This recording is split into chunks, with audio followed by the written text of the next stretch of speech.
Alors cette histoire, bon, on accumule depuis la rentrée de septembre les histoires de fous. Alors, en voilà une, l'histoire. Alors, la préfecture de police de Paris. Voilà. Donc, un fonctionnaire de la police qui tue 4 flics, bon, ses collègues.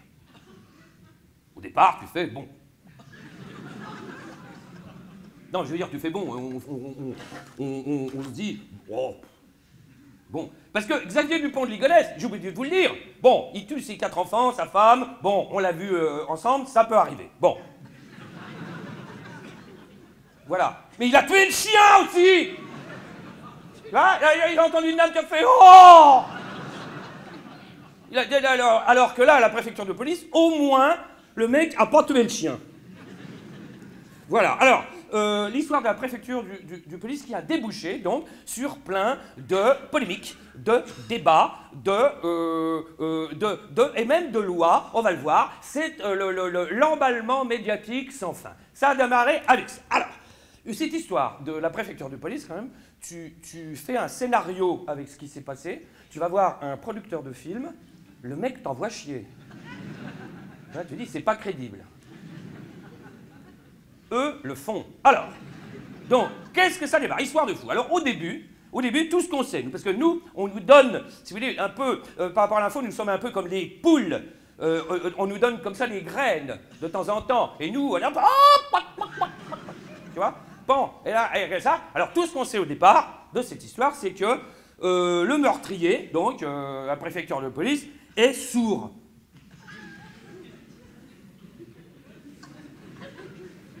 Fait ah bon, tu vois, c'est 3% handicapés. Alors il est sourd et très vite on apprend qu'il est sourd et djihadiste.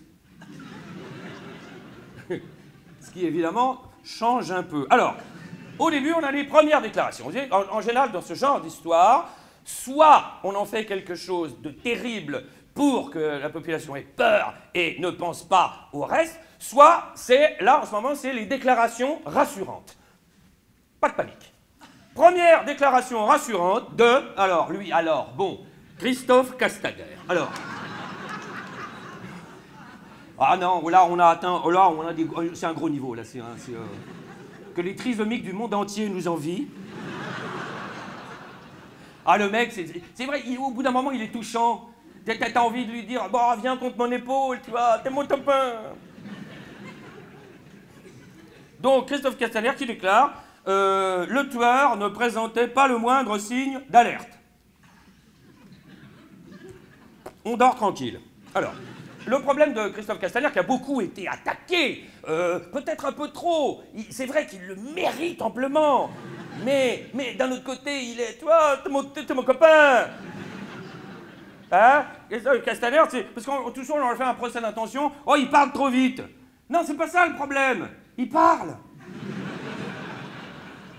Alors au début, on apprend, hein, parce que évidemment, nous sommes dans une histoire de secret défense totale. Hein. Voilà, c'est au départ. Hein. Après, au début, alors que le mec, le Bernardo, là, est entré... Ah non, mais c'est pas moi, hein, c'est ses collègues qui le surnommaient Bernardo. Parce que là, ils doivent regretter, je pense. Mais... Donc, on apprend que donc, le tueur est entré dans la préfecture de police de Paris, un des endroits les plus protégés de France, avec 2 couteaux en céramique. Pourquoi? Parce que les couteaux en céramique ne sont pas détectables avec les portiques de sécurité. Et là, tu fais « Ah, c'est bien, ça, c'est une bonne information pour les terroristes. » Hein? Et alors finalement non. Bon, le ministère de l'Intérieur fait que non, c'est pas passé. Oh, tu m'entends pas. Tu vois, il fait non. En fait, il est rentré avec un couteau de cuisine et un couteau à huître. Et là, tu fais ah, bah, c'est rassurant. Mais par contre, on ne sait pas comment il a fait pour rentrer. Alors c'est dingue. C'est quand même. Nous sommes dans l'endroit, mais vraiment l'endroit typique, mais l'endroit où, donc, la police est censée repérer les gens, les futurs terroristes. Ok, hein? Non mais parce qu'il faut... Voilà. Et alors, donc, alors, j'arrive même pas à me relire, là, il y a un pâté. Ça doit être Castaner qui a écrit. Alors, oui, donc, première info, déjà, qu'est-ce qu'on peut... Première conclusion, nous avons donc un sourd qui a agi au milieu d'aveugles. Si on ajoute Castaner, méfions-nous des handicapés. Voilà, alors... Christophe Castaner, toujours quand même au bout de plusieurs jours, parce qu'il lui faut ça pour réfléchir. Voilà, au bout de plusieurs jours, 3 jours exactement, finit par dire quand même, hop, tac, on l'envoie comme ça, et il déclare, alors cette phrase magnifique, il y a eu dysfonctionnement. Mon copain. Ah ben il les multiplie lui, c'est-à-dire que je pense, je sais pas, mais je pense que ils ont organisé un concours avec lui, les gens qui sont proches, secrétaires, les conseillers, comme ça, et en fait, ils lui font passer des conneries, et ça les amuse entre eux, parce que sinon ils se font chier, et puis ils organisent un concours, est-ce qu'il va le dire ou pas? Tu vois, ils sont allés très très loin, hein. Pour l'instant, il a tout dit. Voilà, ce qui fait qu'il a une cote très très basse. Alors, donc, Castaner au bout de plusieurs jours, voilà, c'est le meurtrier, donc, on apprend, ensuite, donc, est habilité, puisqu'il travaille dedans, est habilité secret défense. Il a accès à tous les dossiers terroristes. Voilà. Et alors, commence là le problème, commence le grand débat, voilà. Donc, il s'était radicalisé, mais les infos n'étaient pas remontées. Voilà. Très important. Vous avez vu dans les médias, à chaque fois, quand les infos remontent. À chaque fois, les infos remontent. Et comme là, ils bossaient sur le même étage,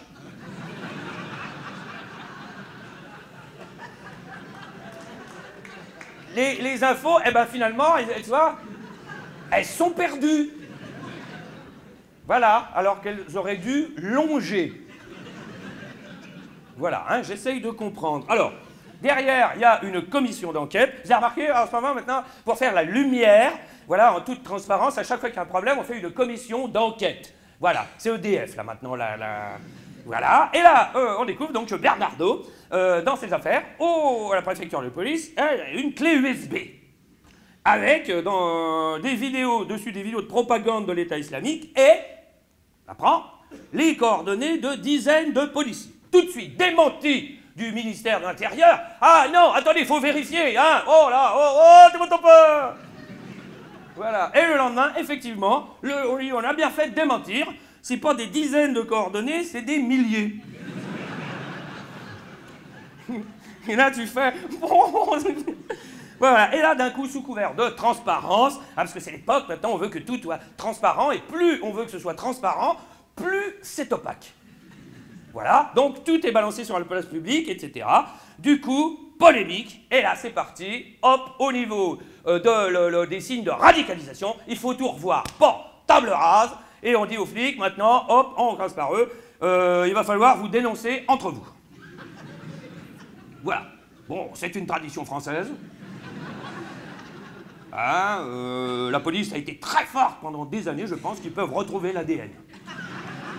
Voilà, alors, signaler les cas de radicalisation, etc. Et là, on a droit, alors l'absurdité commence. Les signes de radicalisation. On les a tous entendus. Alors, le premier, tout ce que je dis, ce soit strictement vrai. C'est là où c'est grave. Alors, premier signe de radicalisation, l'apparition du voile et le port de la barbe.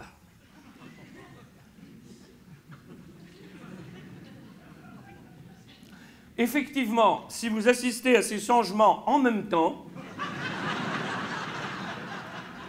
dénoncez tout de suite la personne ou appelez un cirque. Voilà.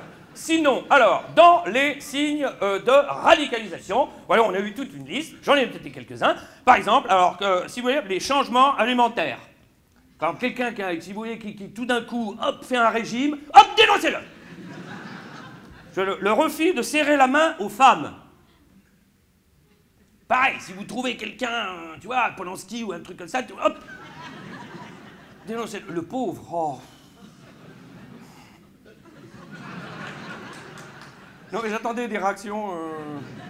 Il n'y en a pas, tout le monde s'en bat les couilles. Alors, donc, autre signe de radicalisation, le repli sur soi. Donc, si vous avez dans vos connaissances, évidemment, des gens qui sont dépressifs, dénoncez-les aussi. Voilà, et l'arrêt de la consommation d'alcool. Bon, ça, en France, on n'a pas pour l'instant.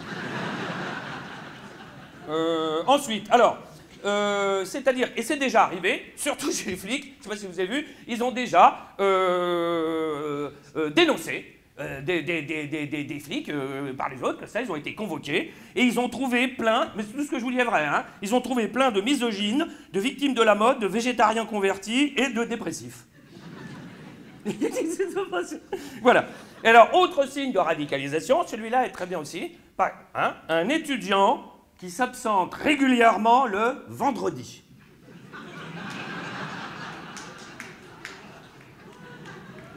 Tout de suite, hop là, hop. Il n'est pas parti en week-end, non, il est sur le tapis. Voilà.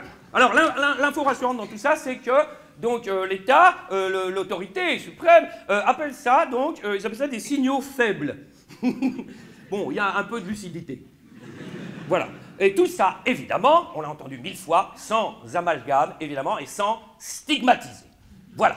C'est-à-dire que vous pouvez dénoncer des blancs. Voilà. Ça ne servira à rien. Mais comme ça, au moins, regardez, j'ai pas... hein. Voilà. Alors, sans stigmatiser, il s'agit de, je cite, dénoncer, phrase textuelle, ces petits gestes qui signalent un éloignement avec les lois et les valeurs de la République. Sous-entendu, chez les Arabes. Mais sans stigmatiser. Et tout ça, ça s'appelle, c'est un nouveau concept, dans lequel nous allons nous ébattre et nous allons vivre maintenant, ça s'appelle la société de vigilance. Voilà. C'est pour nous hein, qui font tout ça. Oh là là. Société de vigilance qui consiste donc à être vigilants tous ensemble contre tout le monde. Est-ce que vous avez des questions? Voilà. Et puis c'est bien maintenant, parce que comme ces listes de signaux faibles ont été répandues dans tous les médias, maintenant, donc, les vrais terroristes savent comment on fait pour les repérer. Voilà.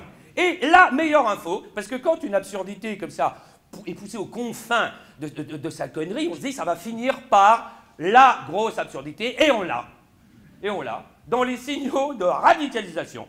Voilà.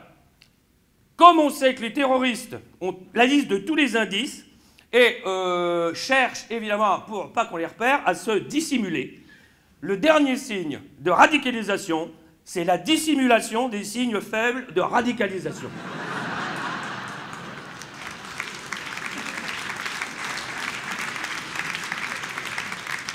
Donc, si dans votre entourage, vous voyez quelqu'un qui n'a aucun signe de radicalisation, vous le dénoncez immédiatement.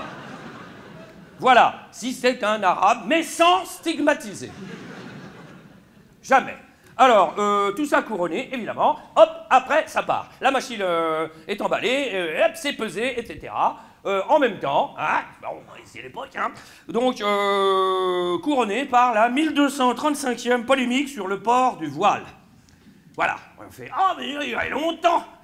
hein, et on a droit au débat, alors, je vous dis, alors peut-on, hein, pleine laïcité, peut-on accompagner une sortie d'école avec les enfants quand on porte le voile?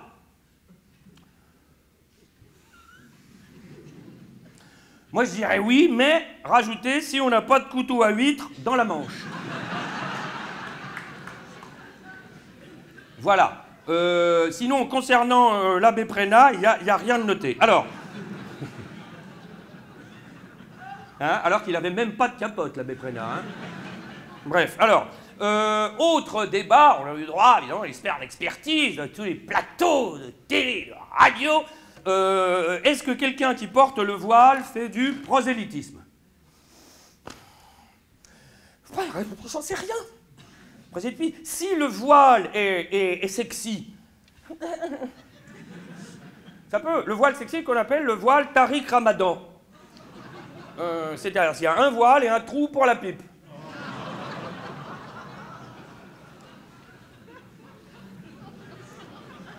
J'aime bien, moi. Alors, donc, et vous avez remarqué, donc, à chaque fois que dans l'actualité, sans partir dans la théorie du complot débile, mais quand même, à chaque fois que dans l'actualité, ça ne va pas très bien pour le gouvernement, que ça, pan, il y a un débat sur le voile qui arrive. Voilà, qui cache donc le reste. Comme quoi le voile est utile. Voilà. Et ensuite, dans ce climat de fraternité, de vivre ensemble, d'amalgame d'amour, voilà, il y a eu, eh bien, un fait divers, alors tombé à pic, à Bayonne. Alors, Bayonne, donc, hein, un papy de 84 ans, président des Amis des Arts bayonnais, hein, facho intoxiqué par le nuage toxique ambiant, passe à l'acte. Alors, le papy met le feu à une mosquée, enfin il essaye, et tire sur deux autres papys, enfin, deux suspects qui présentaient des signes de radicalisation avancée. Voilà. Et on apprend donc que ce papy facho est un ancien élu du Front National à l'époque. Mais attention, et tout de suite, et là, c'est là où c'est absurde, c'est que tout le monde, mais là, c'est des rites, pas d'amalgame. C'est pas parce qu'il a fait partie du Front National que on ne stigmatise pas. C'est-à-dire qu'on fait la même chose avec l'extrême droite qu'on fait avec les musulmans. Un acte terroriste, pas d'amalgame avec les musulmans. Et là, pan, il y a un papy facho qui veut buter des Arabes, pas d'amalgame. Et là, tu fais, c'est marrant quand même. Hein? Voilà. Et alors, donc, première info, mais ça, personne ne l'a relevé. Heureusement, je suis là. Donc, un mec, 84 ans, met le feu à la mosquée, tire sur deux personnes, met le feu ensuite à une voiture, reprend sa voiture, se barre chez lui. Bon, moralité, physiquement, nos vieux sont en forme. Voilà. Ce qui veut donc dire que nous avons toujours un système de santé efficient. Pour l'instant. Voilà. Alors, donc, alors pourquoi le papy facho fait ça? Alors, pour, je cite, se venger de l'incendie de Notre-Dame. Là, on est dans d'autres sphères. Là, on est, hein, mais bon, alors, d'après la police, tout de suite après, la police qui, on leur fait pas, la police qui déclare, il a tenu des propos décousus. Hein? Heureusement, alors là, on se sent rassuré. Alors, et là, redébat, parce que nous aimions bien les débats, les polémiques, est-ce que ce papy est, alors, atteint, donc, d'une altération partielle de son jugement, donc, comme Castaner, donc, et là, la polémique commence. Est-ce que c'est une attaque ou un attentat? Alors, moi, j'aurais tiré à pile ou face. Attaque ou attentat, et c'est là que... Oh, une fois de plus, la réaction de Castaner. Là, c'est... Parce que vous avez remarqué... Oh, du bouton pain. Et comme maintenant, vous avez vu, il a changé de figure. Il va pas bien du tout, là. Il a... Bah, ça y est, ça fait un an, il réfléchit trop, donc il est pas armé. Donc, au bout d'un moment, bon, bah... Il transpire, il a les valises sous les yeux. Et il n'ose plus rien dire, maintenant. Vous avez vu? Il a compris qu'il y a un concours qui avait été organisé... que ça, et alors on lui dit, est-ce que c'est un attaque ou un attentat? Et là, lui, il parle de faits commis. Voilà, comme ça il fait, moi, alors là, c'est pas, démerdez-vous, des faits commis. Mais c'est une attaque de terroriste ou un attentat? Ce sont des faits commis. Et alors, j'ai lu, pour m'enseigner, la définition d'un attentat. Hein? Qu'est-ce qu'un attentat? Alors j'ai recoupé tout ce qu'il y avait dans les médias, et une phrase, alors définition sur laquelle tout le monde est d'accord. Un attentat, définition. Un attentat doit produire des dommages en vie humaine ou des dégradations et se doubler d'une atteinte symbolique aux valeurs de l'État ou du camp ciblé. Ok? Je vous laisse le temps de réfléchir. Hein? Vous ne pensiez pas ce soir que vous alliez réfléchir, mais on est quand même au rond-point. Hein? Et on n'est pas au théâtre Marigny. Alors, donc si on fait encore une synthèse de cette phrase, définition d'un attentat, un attentat doit produire des dégradations et se doubler d'une atteinte au camp ciblé. Je pose la question, est-ce que la réforme des retraites rentre dans la case?